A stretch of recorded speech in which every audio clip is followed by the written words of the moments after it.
Hi there, and welcome back to Scream with me.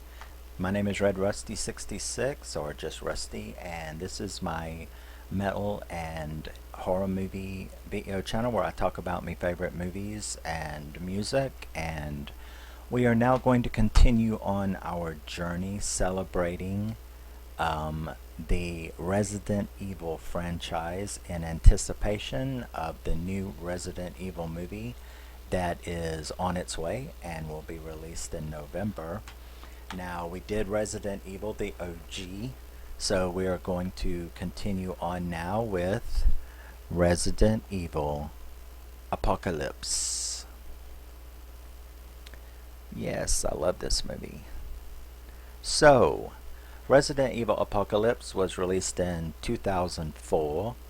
It was directed by Alexander Witt and written by Paul W.S. Anderson. It stars Milla Jovovich, Sienna Guillory, and Eric Mabius in archival footage. That was Matt before he got turned into, the Nemesis. We also have Sienna Guillory as Jill Valentine. And who else is really important? Thomas Kretschmann as Major Kane, total asshole. The ending was phenomenal where he was concerned. Jared Harris as Dr. Ashford, and Sophie Vavasseur as Angie Ashford, his daughter. So, let's do this thing. Welcome to Story Time, where we get to talk about this movie. I really love the original, as you could see if you saw my video, so we're going to talk about this one now. This one sort of picks up right at the end of where, well, actually all of them do. I know people sometimes complain about there being plot holes from movie to movie. It's like, yeah, but what about we never found out, and whereas I understand. But, you'll have my opinion of the whole franchise when we get to it. So this movie picks up pretty much right where the other one left off. We open up where Alice is in the Umbrella Corps, and she is sort of like reliving. It's sort of like a flashback or a recap, of the original movie, kind of showing you a lot of what happened in the original movie to set it up. I guess I understand people doing that in a movie. Um,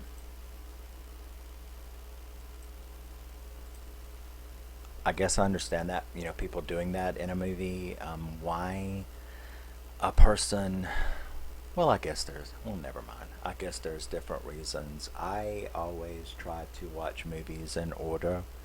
I know people can come along years later and there's, part 3 and part 4, part 5 and whatever, and maybe they didn't see the original. But to tell you the honest truth, I wouldn't have any interest in that.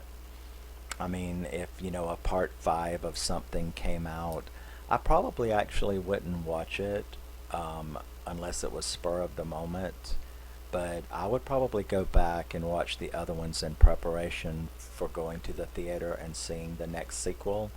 Or if I was renting them or buying them, I probably wouldn't watch part 5 until I had part 1 come in. So, I don't know. That's just me, though. So we go through the recap, and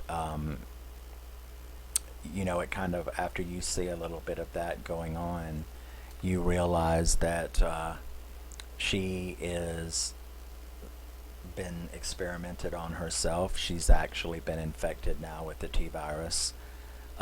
They're gathering up the doctors in Raccoon City, the most important ones, and they're trying to evacuate.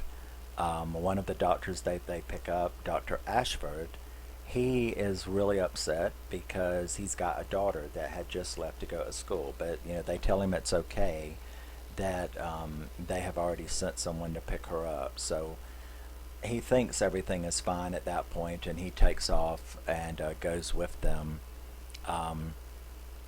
But just like shortly after they pick her up, it's not really that far from the school, they get hit by a truck.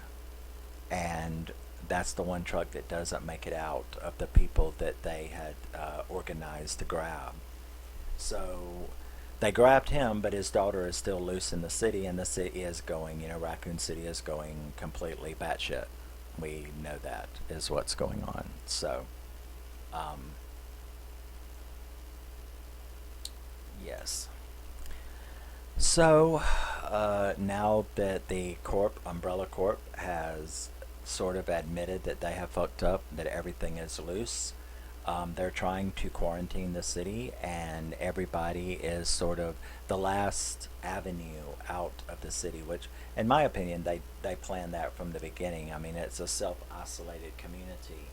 So, there really is only one way in and out, and that is on Raven's Bridge, and that's where they're sort of making their final stand, checking everyone that goes out of it, to make sure that they're not infected before they let them through. Um, Now, right before this happens, we get introduced to two of the main characters, which is Jill Valentine, of course, is in there, and LJ. And he is like the funniest character in this movie to me. I mean, he really does make this movie. He's really an MVP in this movie. His one-liners are gold, and he's really funny. So, you sort of get introduced now to the main core group of this movie, which of course is Alice, and she's sort of on her own. You have the reporter named Terry. You have LJ, who saw Jill at the police department, and they have all arrived at the end of Raven's Gate to get out of the city. But someone goes septic with the infection. Someone turns right there. This leads the asshole of the movie. Every movie's got to have a major asshole, and in this one, it's Kane. So, Kane orders the lockdown right as Jill and LJ and all of them are there. So, you also have some soldiers.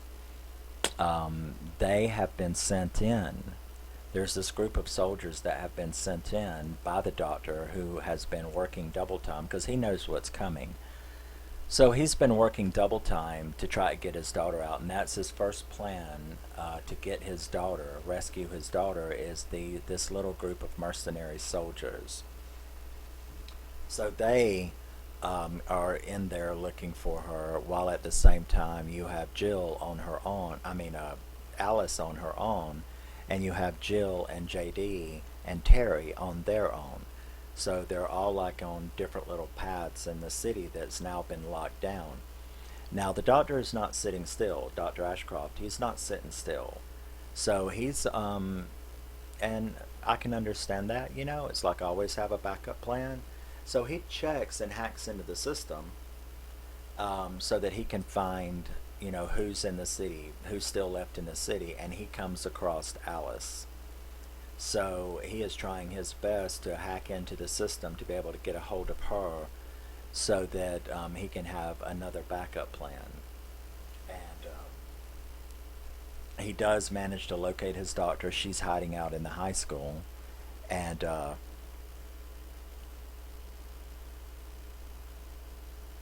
yeah, so she's still at the high school, and he's got the soldiers on the way. But of course, they're running into hordes and hordes and hordes of the undead, which is, of course, that's the whole point of the movie. And we end up having the doctor. I'm checking my notes because I watch the movie and then I write down thoughts and notes and stuff like that. Everybody that I know that I watch anyway does the same thing. But so you'll see me pause like I've just zoned out, and it's because I'm making sure I've kept my place in my notes and hitting the finer points that I didn't want to miss in the little thing. And my microphone is blocking my view. I can't fucking see it. So I keep like going, okay, how do I get to do this, without looking ridiculous? Too late, yeah. But So yeah, the Doctor does manage to get a hold of Jill. The first thing that we end up doing, the really big action sequences that come, and this is the transformation, the beginning of the transformation of this franchise, which some people don't like, but I'm totally fine with it because I love survival horror. It's a survival horror game. Hello. And I love action horror, so I'm perfectly fine with the way this franchise mutates, no pun intended, if you will. So the first really good scene that we see is when LJ and the little group that he is with, Jill Valentine and all, get stuck in the church, and they end up going to this church where they meet. Oh, two or three other people are in the church. The pastor is there, and they begin to be attacked by these lickers, is what I call them. The lickers are attacking them, and that is a phenomenal action sequence. And here through the stained glass windows comes Alice on her motorbike, and she comes in and saves the day because they're almost gone. I mean, if she hadn't have showed up, Jill's a badass, but come on, you know, if Alice hadn't have showed up, they would have all been taken out. So we lose one of the little group right there, and Jill shows up. She tells them, who she is. We got to get out. They sort of learn each other and get away, and that's that first scene, and that's how Jill ends up joining this group. So now we're up to this group, and there's only two groups now. There's the soldiers that keep running into more and more shit and losing more and more members, and you have Alice's group. So that leads us to the next big action sequence, which is the graveyard, which at first confused me because I was like, I thought that the T virus was now transmitted through bites. I mean, granted, when when it was first released, it was airborne, but then it had mutated into, because why isn't everybody else getting it? So I really didn't understand how the dead and the graves rose. I didn't really understand that. First of all, they'd have to get out the coffins, yeah.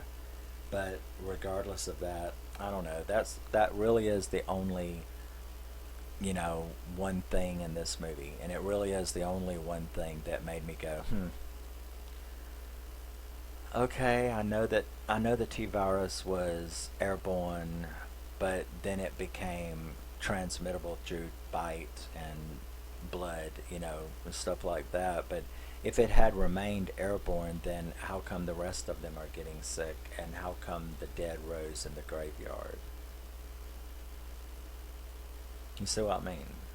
There's an issue there with me. You can say, well, it was airborne. Well, then how come nobody else is sick? Nobody else is getting sick from airborne anymore. That only happened down in the hive. So why are they getting airborne sick now? And then how would that get underground and into a coffin? You see? Mm-hmm. You can logic your ass out of it all you want to. Suspension of disbelief. Wonderful, wonderful thing to have, and necessary in most every horror movie that I've ever seen. And actually, most any kind of horror movie. You don't really think Frozen is real. I mean, Elsa isn't somewhere singing in the mountains right now. I hate to tell you. So, suspension of disbelief is all, and sometimes you can judge a movie by exactly how much you have to do that.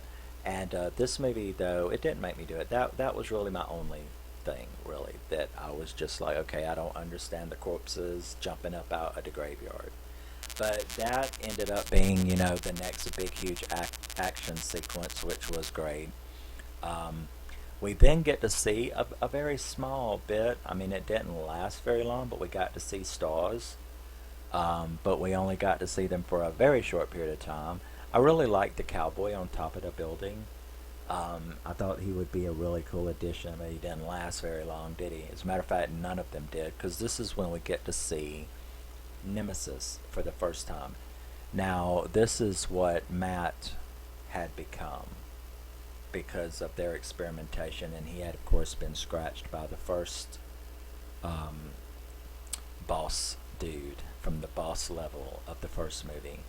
So, you know, we get to meet them. Of course, Major Kane has been getting more and more assholish as we have seen through the whole thing, and we finally end up at the high school, or at the middle school, or high school, or the school.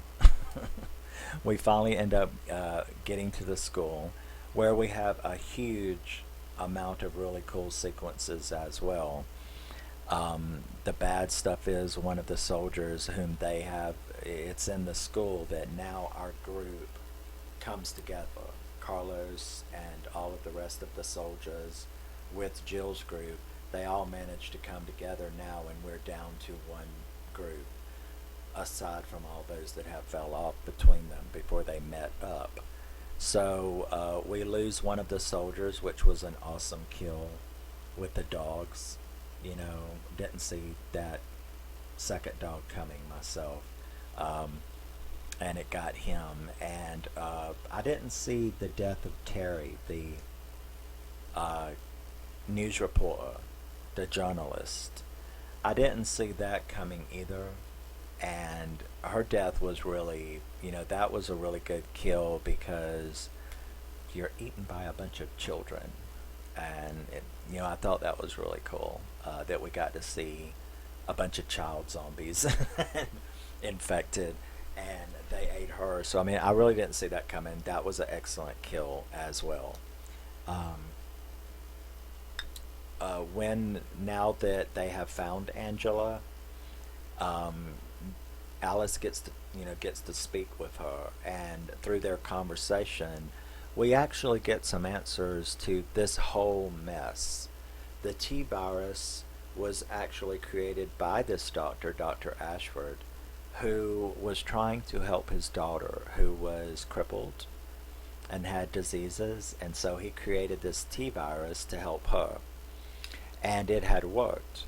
And Alice finds that out by seeing all the injection sites on her arm. And we learn that this is how the T virus, and of course, when a doctor comes up with something like that, the military and government is always going to get their hands on it and fuck it up. Whether that's Stephen King's The Stand, or Resident Evil, or Quarantine, or just anything.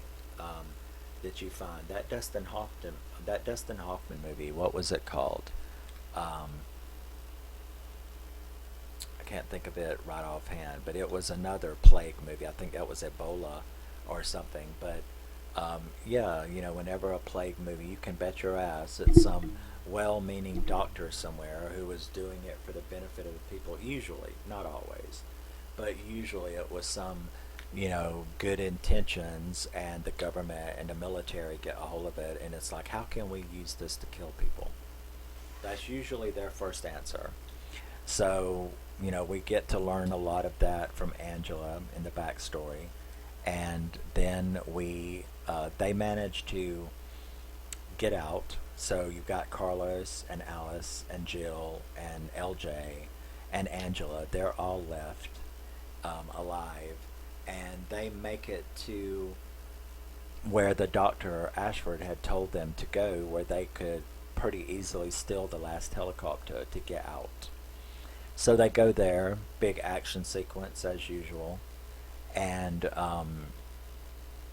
Kane, though, he already knows.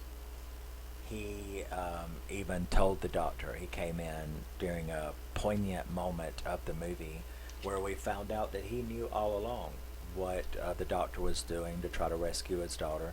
And that was fine with him because he wanted Alice. So it was sort of a twofer for him because he got both of them.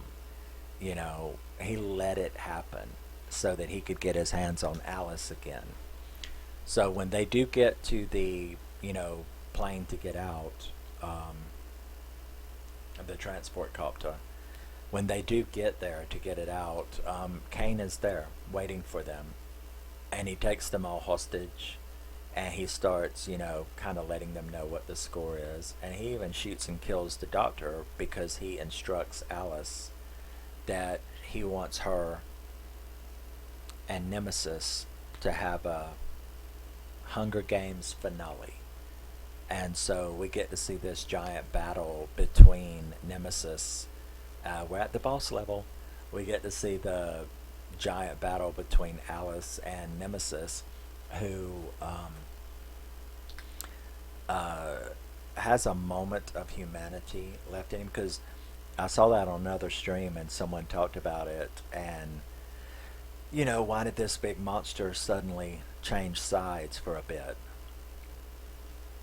Well, you have to remember that my Matt was a good guy.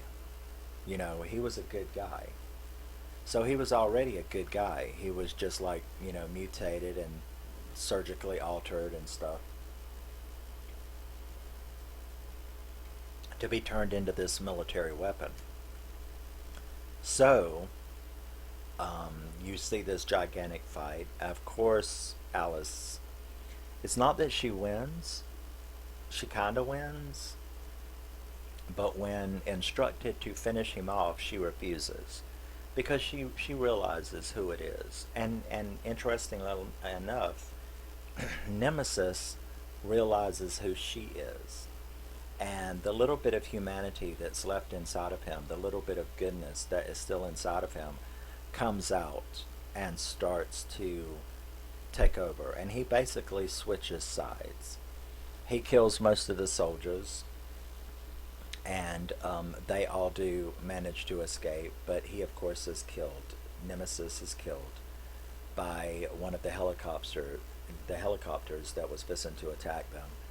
So he was killed. Everybody else gets to escape, and right at the end of that scene, that was one of the most satisfying parts of the entire movie, in my opinion, because she is really angry with Major Kane.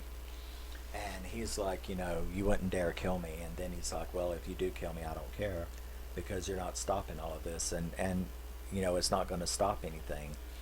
And Alice informs him that that's fine. She doesn't care that it's not going to stop anything, but it's a damn good start. And she throws him out of the copter as it's taking off, where he is then eaten by infected. He tries to kill and he tries to top himself, but that doesn't work, which I think was really good. I would have not liked it if they had let him get out easy. I wanted to see him, you know, eaten alive, and that's exactly what they did. So I appreciated that. Thank you to the writer and director for that. So they're gone, and you think for a minute that maybe the movie is coming to a close, but it's not, because the helicopter crashes and everybody else is gone, and I think they assume that Alice is dead. So hers was the only body that was left a few hours later when Umbrella found them. They did get Alice's body, but everyone else was gone. Jill and LJ and the kid, and all of them were gone. And then the movie shows you the news reports. At first, they did release the video that they had with them of the newscaster's video that she had made, and Alice's confession to everything that had went on. So they did release that, and it picked up traction, but the government stepped in real quick. The corporation stepped in real quick and completed the cover-up. So it started out being accepted and oh my god, but then it was really tidied up, and the cover-up was made complete. At which point Alice wakes up in a laboratory, and she doesn't really remember. At first, she doesn't remember what's going on, and now we're introduced to what will turn out to be a very bad baddie, and that is Dr. Isaacs.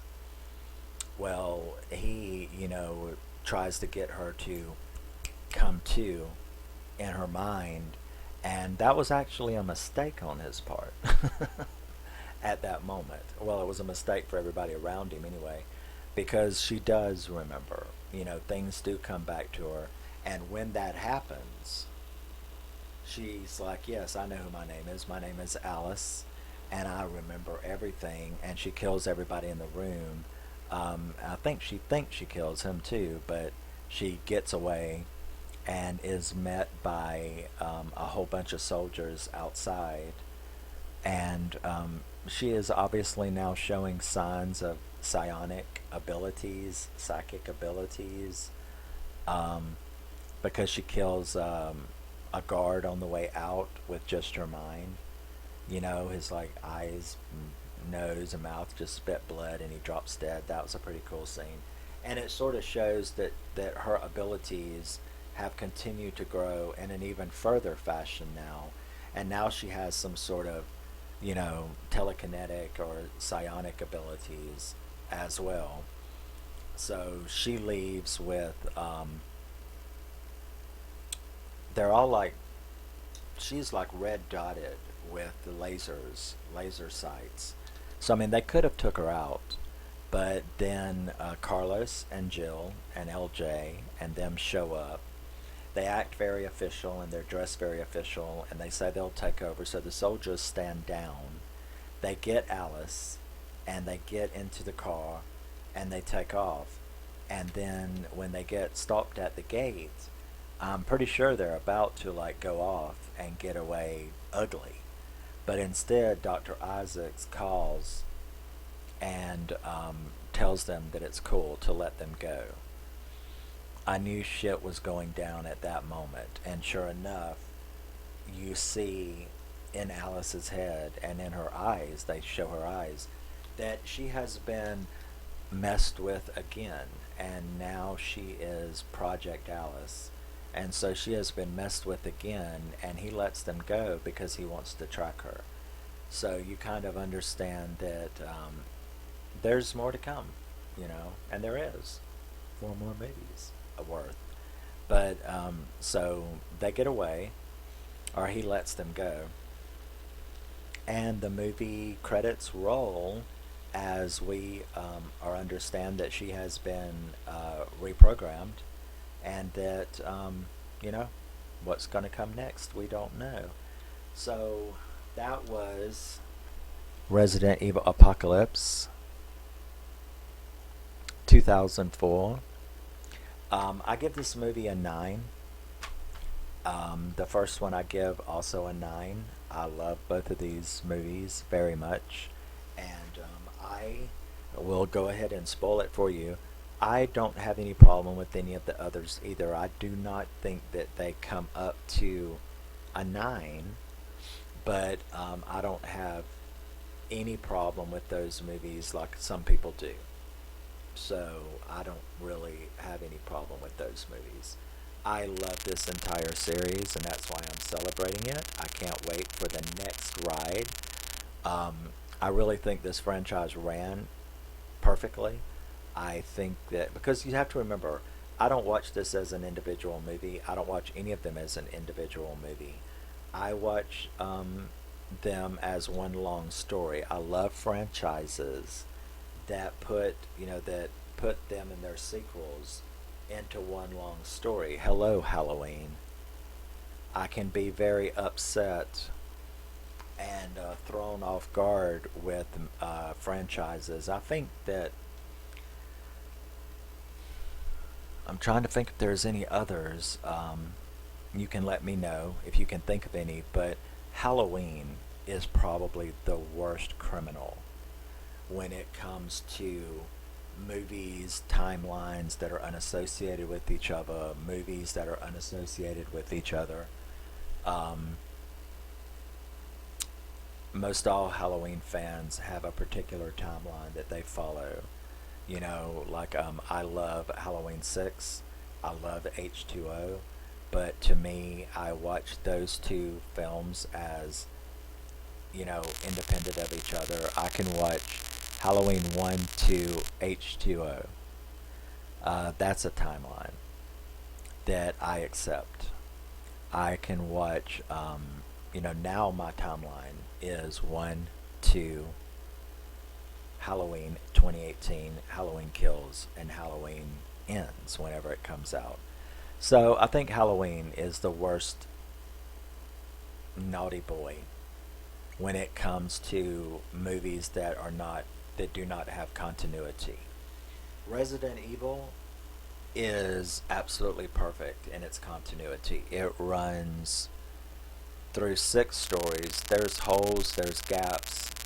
Some movies are a little better than others, but I still love it as one long movie. And yeah, so you know, each movie is a part of a whole to me, and that's the reason why I can forgive some little things in some of the other movies. But in the end, I love every one of the Resident Evil movies. They don't all rank a 9 out of 10, but they still stay on the high side. They still stay on the good side. So I'm alright with that. So thank you for joining me in celebrating the Resident Evil franchise. This is Resident Evil Apocalypse, and it is the second movie in the franchise, released in 2004. And we will be moving on to the next one in just a minute, or at least I'm going to record it in just a minute. And we're going to go through all 6 of these, and then I'll decide where I want to go next with my movie section. And we'll see what happens after that. So, love you, miss you, bye. I will see you in the next video. I enjoyed talking about this movie, despite at the beginning where I seemed like I was on drugs or something, because I could not see my notes to keep my thoughts straight. And yeah, so I will see you in the next one, and keep screaming where appropriate, of course.